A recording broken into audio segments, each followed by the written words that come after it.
Hello friends, स्वागत है आप सभी का हमारे यूट्यूब चैनल ब्राइट एडेस पे। मैं विक्रम कुमार स्वागत करता हूँ आज के इस नई वीडियो में। जो आज का वीडियो है, पिछली वीडियो में हमने जो ट्रेन के कंसेप्ट को समझाया था उसी के बेस पे आज हम इसके प्रैक्टिस करने वाले हैं। उम्मीद कर रहे हैं ये प्रैक्टिस आपको पसंद आएगी।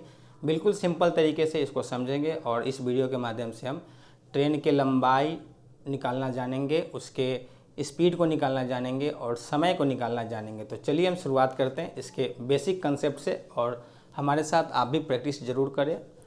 तो जैसा कि पहला प्रश्न है और लिखा गया है कि एक ट्रेन की लंबाई 125 मीटर है और रेलवे ट्रैक के किनारे एक पेड़ लगा हुआ है जिसको 30 सेकंड में एक ट्रेन क्रॉस कर जाता है। तो उसकी स्पीड बताएं कि स्पीड क्या है।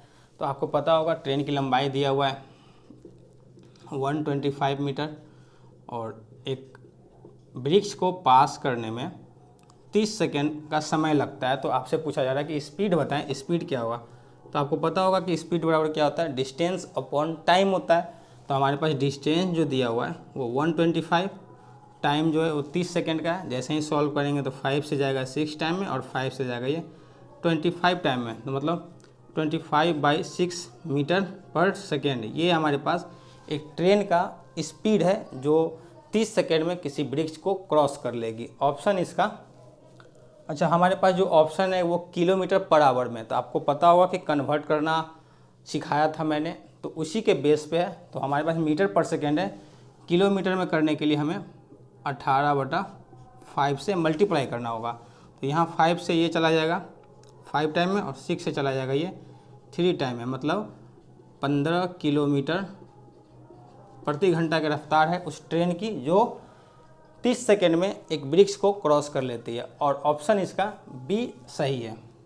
उम्मीद कर रहे हैं पहला प्रश्न आपको समझ में आ गया होगा। नेक्स्ट प्रश्न सेम इसी तरह से आप इसको बनाने का प्रयास करेंगे। आते हैं नेक्स्ट प्रश्न पे और हमारा नेक्स्ट प्रश्न है जिसमें लिखा गया है एक ट्रेन की लंबाई 120 मीटर है और एक प्लेटफॉर्म पर खड़े व्यक्ति को 10 सेकेंड में क्रॉस कर लेती है। तो उसकी स्पीड बताएं, स्पीड क्या होगी। तो आपके पास ट्रेन की लंबाई दिया हुआ है, ट्रेन की लंबाई 120 मीटर और प्लेटफॉर्म पर खड़े व्यक्ति को 10 सेकेंड में वो क्रॉस कर लेता है। तो इसकी स्पीड बताएं। तो आपको पता होगा स्पीड क्या होता है, डिस्टेंस अपॉन टाइम होता है। जैसे ही डिस्टेंस अपॉन टाइम करेंगे तो आएगा 12 मीटर पर सेकेंड। और ये हमारे पास जो आंसर है इसका ऑप्शन ए इसका सही आंसर है।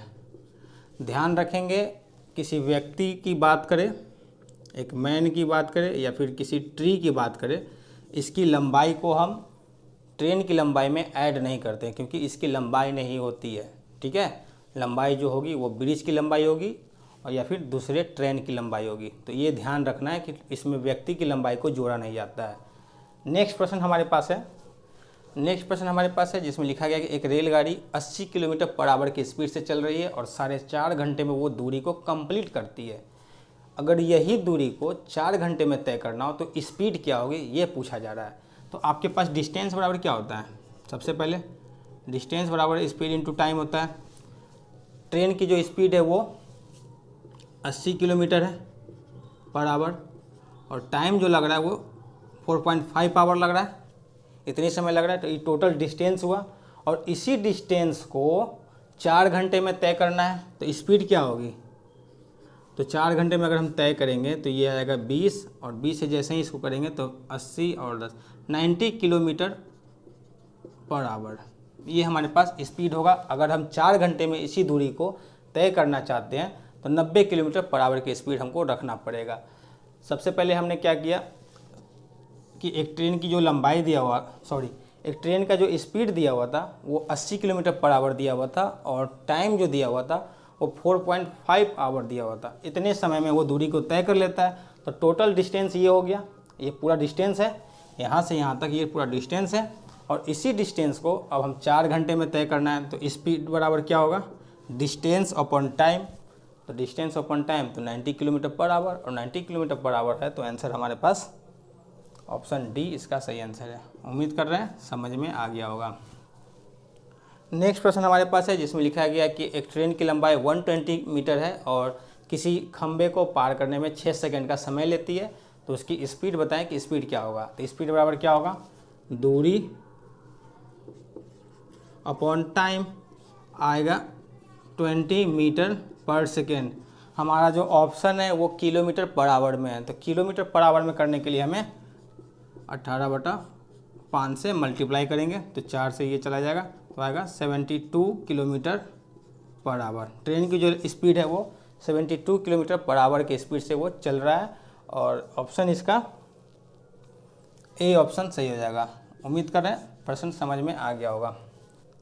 आते हैं नेक्स्ट प्रश्न पे, और हमारा नेक्स्ट प्रश्न है जिसमें लिखा गया है कि एक ट्रेन की लंबाई 75 मीटर है और उसका समय क्या होगा एक खंबे को क्रॉस करने में अगर उसकी स्पीड 20 किलोमीटर पर आवर है। तो आपसे पूछा गया है टाइम, और टाइम बराबर आपको पता होगा कि डिस्टेंस अपॉन स्पीड होता है, इसी के बेस पे बनाना है। डिस्टेंस आपको पता होगा 75 मीटर है और स्पीड जो है वो 20 किलोमीटर पर आवर है, 20 किलोमीटर पर आवर है।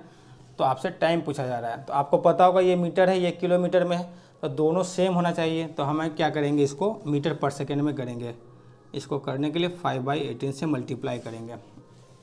ये 18 तो ऊपर चला जाएगा, तो यहाँ लिख लेते हैं हम सीधा सीधा। तो हमारे पास जो आएगा वो 5 से जाएगा ये 15 टाइम है, और 5 से जाएगा ये 3 टाइम है, 5 से जाएगा ये 4 टाइम में, और 2 से जाएगा ये 2 टाइम में, 2 से जाएगा ये 9 टाइम में। हमारे पास आया 27/2 मतलब 13.5 सेकेंड। 13.5 सेकेंड लगेंगे उस खंबे को क्रॉस करने में अगर उसकी स्पीड 20 किलोमीटर बराबर है। तो ऑप्शन इसका डी ऑप्शन सही हो जाएगा। उम्मीद कर रहे हैं कंसेप्ट समझ में आ गया। नेक्स्ट प्रश्न टाइम पढ़िए, आप खुद से इसको बनाएं। आते हैं नेक्स्ट प्रश्न पे, और हमारा नेक्स्ट प्रश्न है जिसमें लिखा गया एक ट्रेन की लंबाई 100 मीटर है और आपसे टाइम पूछा जा रहा है कि एक खंबे को क्रॉस करने में कितना समय लगेगा अगर उसकी स्पीड 144 किलोमीटर है। तो आपसे टाइम पूछा जा रहा है। टाइम बराबर क्या होता है, डिस्टेंस अपॉन स्पीड होता है। डिस्टेंस हमारे पास 100 मीटर का है और स्पीड जो है वो 144 किलोमीटर पर आवर है। हमारे पास जो डिस्टेंस है वो मीटर में है और स्पीड जो है वो किलोमीटर पर आवर में है। तो हम क्या करेंगे, यहाँ पे मीटर पर सेकेंड में करना पड़ेगा इसको, स्पीड को। जैसे ही करेंगे तो ये 9 से जाएगा ये 2 टाइम में, 9 से जाएगा ये 16 टाइम में, 2 से जाएगा ये 8 टाइम में। तो हमारे पास क्या आया 100/8 × 5, 5 से चला जाएगा ये 20 टाइम में, 4 से जाएगा ये 2 टाइम में, 4 से जाएगा ये 5 टाइम में। मतलब 2.5 सेकेंड लगेंगे उस ट्रेन को एक खंबे को क्रॉस करने में। जो समय लगेगा वो 2.5 सेकेंड का समय लगेगा, और ऑप्शन ए इसका सही आंसर है। नेक्स्ट प्रश्न लंबाई पे है और लिखा गया है 60 किलोमीटर पर आवर की स्पीड से अगर कोई ट्रेन गति कर रही है और किसी खंबे को 30 सेकेंड में क्रॉस कर जा रहा है तो उसका लंबाई बताएं। लंबाई क्या होता है, लंबाई बोले तो दूरी बराबर क्या होगा, स्पीड इंटू टाइम होगा। स्पीड हमारे पास है 60 किलोमीटर पर आवर और टाइम जो दिया हुआ है वो 30 सेकेंड का दिया हुआ है। तो आपसे पूछा जा रहा है दूरी बताएं। सबसे पहले तो ये सेकेंड में है टाइम और ये हमारे पास आवर में है, तो इसको चेंज करना पड़ेगा 5/18 से। सॉल्व करेंगे जो भी आएगा वो ट्रेन की लंबाई आएगा।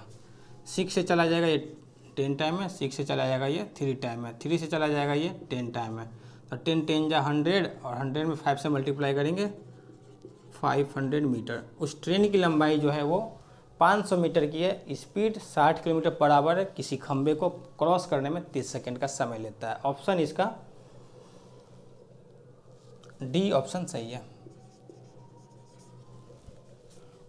नेक्स्ट प्रश्न भी लंबाई पे है, आप खुद से इसको ट्राई करें एक बार। जिसमें लिखा गया है 90 किलोमीटर पर आवर की स्पीड से वो कोई ट्रेन गति कर रही है, 10 सेकेंड में किसी खंबे को क्रॉस कर जाती है। तो ट्रेन का लंबाई बताएं आप क्या होगा। तो दूरी क्या होगा 90 इंटू, इसको मीटर पर सेकेंड में कर लेते हैं, तो 5/18 और किसी खंबे को 10 सेकेंड में क्रॉस कर जाती है। तो हमारे पास आएगा 18 से चला जाएगा ये 5 टाइम में, तो आ जाएगा 250 मीटर। उस ट्रेन की जो लंबाई होगी 250 मीटर की होगी। ऑप्शन इसका डी ऑप्शन सही है। नेक्स्ट प्रश्न आपके सामने लिखा गया है 36 किलोमीटर पर आवर की स्पीड से ट्रेन गति कर रही है और 25 सेकेंड में किसी खंबे को क्रॉस कर जाती है। ट्रेन की लंबाई बताएं।